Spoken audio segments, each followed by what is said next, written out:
Olúyọ̀lé ọmọ agbọ́ sásá ogun mọ́mọ́ sá ni wọ́n. Ìbàdàn mọ́jà tẹ ìkárà wájú lẹ́rú. Ẹ̀yin ò mọ̀ pé ogun oko Ìbàdàn rí olórí ológun ní bàbá tàwa ṣe.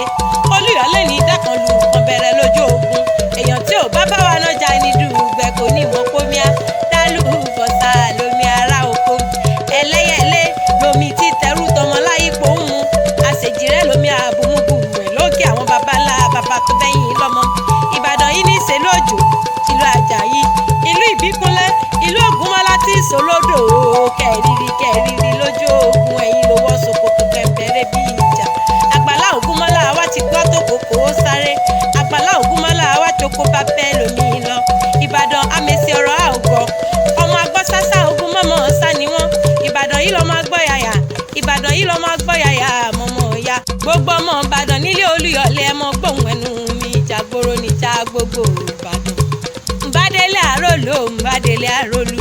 Òjò olóró ni ó dá. Òjò olóró ni ó dá Mbádélé àrólù.